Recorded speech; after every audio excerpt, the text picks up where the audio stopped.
And this here is the Kinzo by Verzo.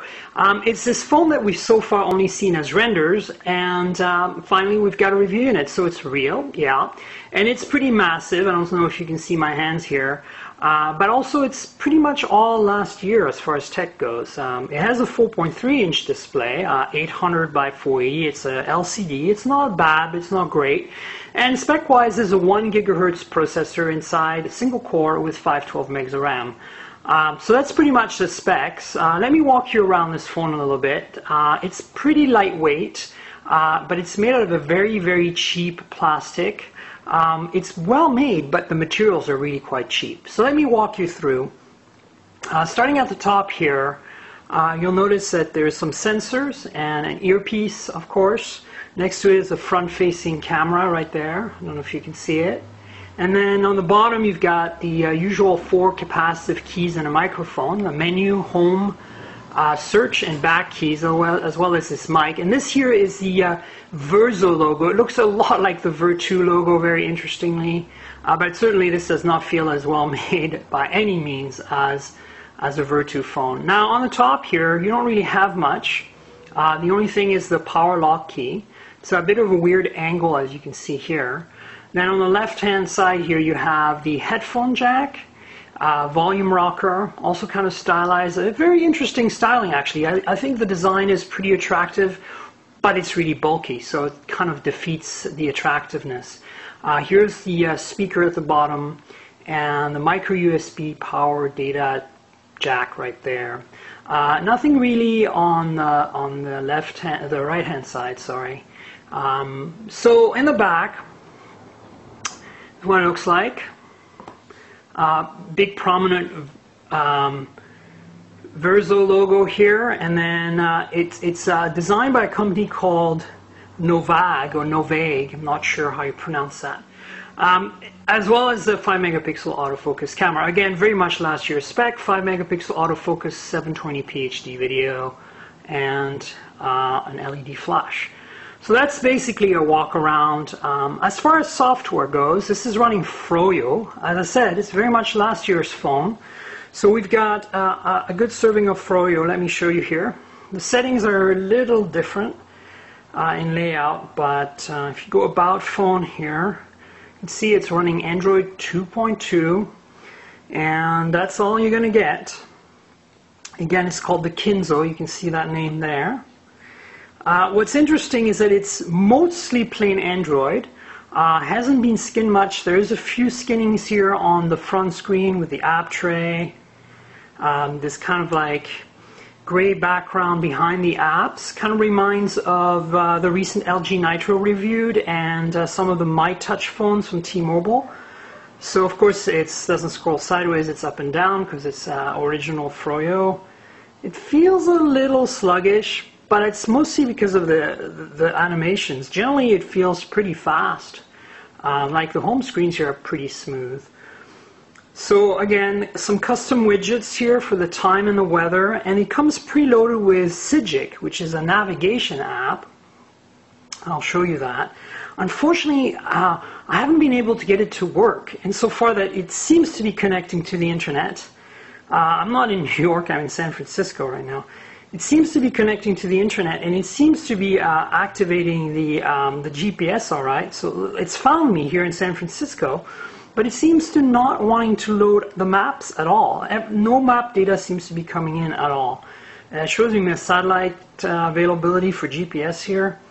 Doesn't seem to really take into account any of the cellular positioning stuff. So this is how it sits here for minutes, and no maps get displayed.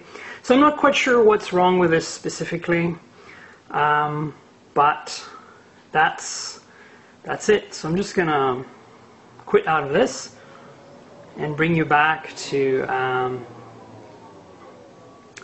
it's saving some data. So that's one of the preloaded apps that's free, and apparently it's normally a paid app, so that's kind of exciting, I suppose.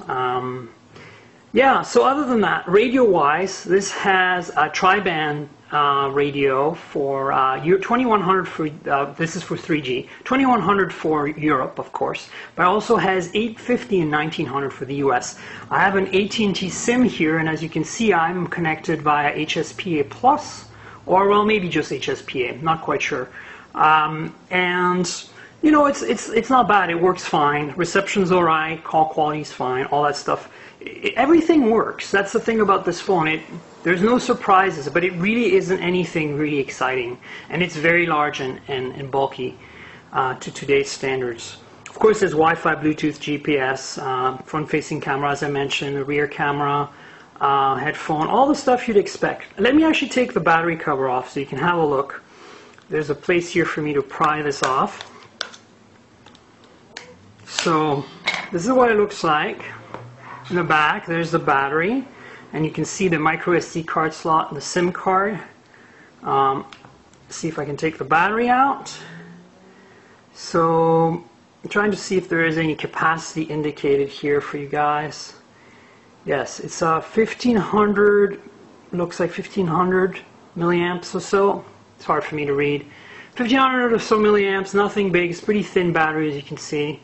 And then, of course, here you've got serial number, all that stuff. You've got SIM card right there, and a micro SD. Comes with an 8 gig card. Let me put that back. So there you have it. Nothing really much going on here. I mean, it's a pretty big empty space around the battery. That gives you an idea how big the phone actually is. So the battery cover just snaps back in place like you'd expect. Kind of like a Galaxy S2, just press all the corners. Let me turn this on so you can see what it looks like booting. So it says, diversify yourself, which has been their motto in all their marketing so far. Pretty silly if you ask me, but hey. And so eventually boots up.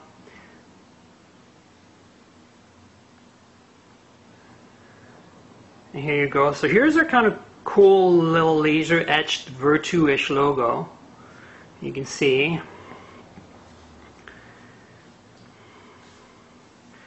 And there you have it. And somehow I've managed to put it in silent mode, so I'll just turn it back on. So yeah, that's pretty much that. Let me give you a size comparison with some other phones so you get an idea how gigantic this phone is. Here is a Galaxy Nexus. So as you can see, it's the same footprint as the Galaxy Nexus, right? But with a smaller size screen, so there's a lot of bezel. And then when you look at the back, this is what it looks like. You can really see the footprint is almost identical. It's actually somewhat larger, possibly. But the thickness is really where it's mind-boggling. So here is the Verzo versus the, you can see here where my fingers are as a point of reference. This is the Galaxy Nexus and the Kinzo, Verzo Kinzo here.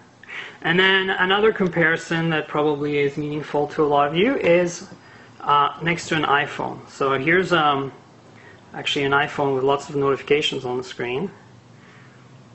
Here you have it. So this is an iPhone 4S, white, obviously.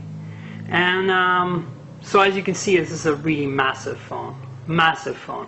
And if I pull them over and turn them over, you can see the difference in size again. And then finally, if I stack them up against each other, huge difference. I mean, this is massive difference in size here. So you can see how much thicker this phone is than the iPhone. I mean, it's probably wasn't too bad back about a year ago, since everything about this phone is about a year old spec-wise.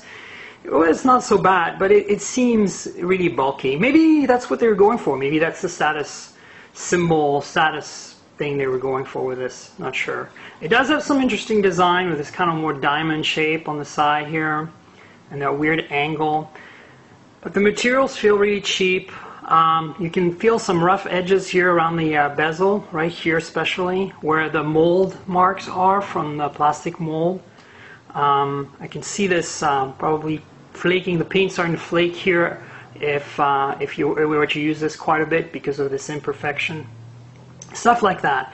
But it is very usable. Everything works. It's just you want to spend the kind of money that Verzo is asking for the Kinzo for a phone that's a year old, that's massive, and it's running Froyo, and probably won't be getting too many updates. So one of the special features about this phone is this Tell Me app. So there it is. I just bypassed the login screen so you didn't see the password and stuff. But basically, it lets you make suggestions and about the phone to the manufacturer and kind of lets them crowdsource the improvements that are going to be made to both the software and the hardware for the Kinzo going forward. Presumably they're going to be iterating on this. As you can see, there's a couple of issues already in there. There's a gingerbread request, headphone jack to be moved from the side here to the top. So these are some of the things. You can make a suggestion. You can see all the suggestions. And then, of course, you can add your own suggestion here. That's pretty much one of the kind of unique features about the Kinzo. So I quickly wanted to show you web browsing on this. So here we are. Here's the web browser. And I'll just type Engadget up here. 4.3-inch screen, so it's relatively easy to type on. It's a default Android keyboard, no surprises here. So I'm connected over Wi-Fi pretty quickly, and desktop version coming up.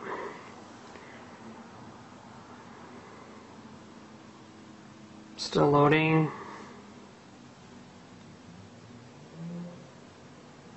It's a little chunky while it's loading. I mean, this is pretty much what you expect from an Android phone running a 1 gigahertz CPU from last year. The usual Android clunkiness. The touchscreen can be a little tricky sometimes with dry fingers. Tip of my fingers are pretty dry right now. It's a year old, like everything else about this phone. There you go, finished loading. So I don't think I have Flash installed on this.